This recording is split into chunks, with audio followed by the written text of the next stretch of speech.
A lady should be seen and not heard is what my mom always told me, and that's the story of my life. Hi, I would like to introduce you to one of the most unforgettable people you'll ever meet. Me, Tracy Belinda King. I broke down the meaning of my name, and Tracy means brave, and Belinda means very beautiful. So, in essence, I am brave and beautiful, if I do say so myself. I was born August 12th, 1967, so that makes me a Leo. And I am a true Leo. I am loving, I am loyal, I am courageous, I am a protector, and I'm a little bit controlling. I am the youngest of five children. I have one brother and three sisters. I convinced my parents to send me to private school because my mom worked for the Board of Education and I didn't want her and her friends snooping around to see what I was doing. I graduated from high school in 1985, and then from there I went to North Carolina A&T State University in Greensboro.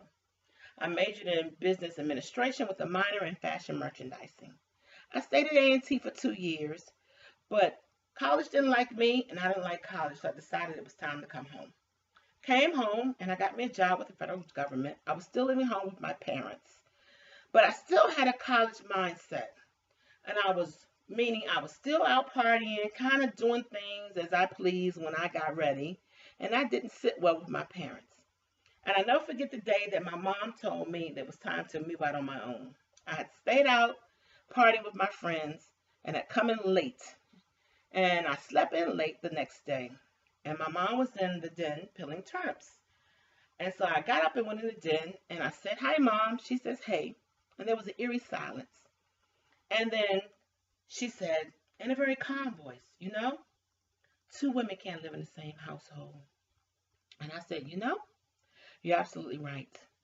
And that was the beginning of my independence because 2 weeks later, I had moved out and I was in my own apartment.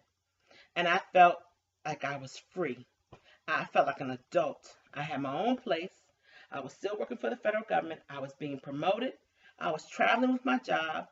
And I was just having a ball. I was shopping with my friends. We were just having a ball.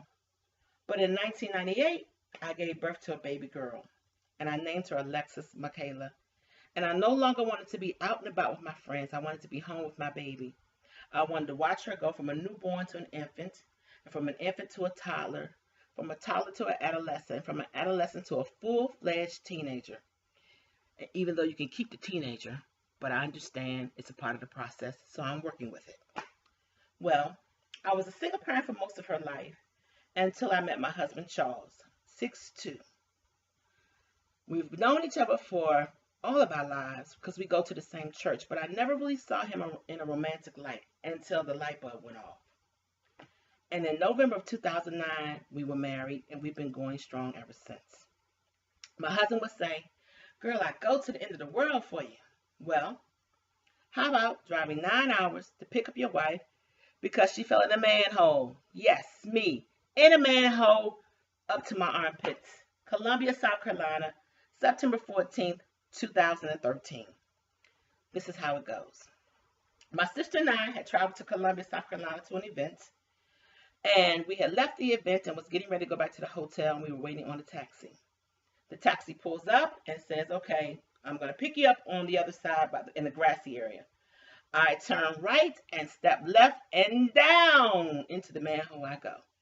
I was up in the manhole to my armpits. Traffic came to a screeching halt. People came running from everywhere trying to see what happened and where was I. It took 5 men to pull me out of that manhole and pull me up on the side. The ambulance came. They took me to the hospital.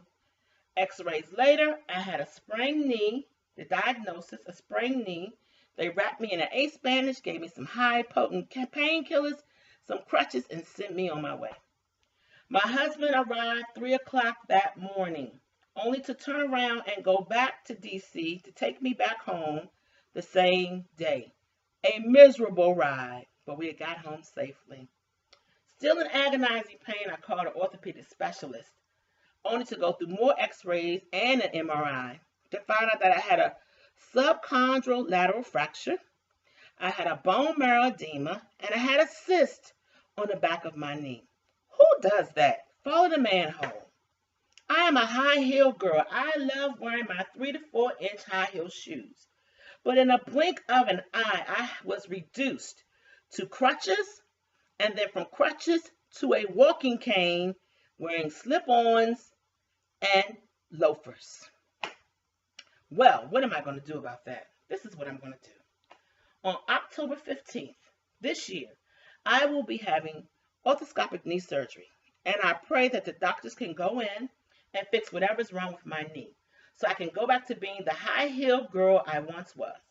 And even if I don't, I will tell you this. I will still be one of the most unforgettable, brave, and beautiful people you'll ever meet, rocking my loafers and my slip-ons. As for my high heel shoe collection, stay tuned. Bye-bye.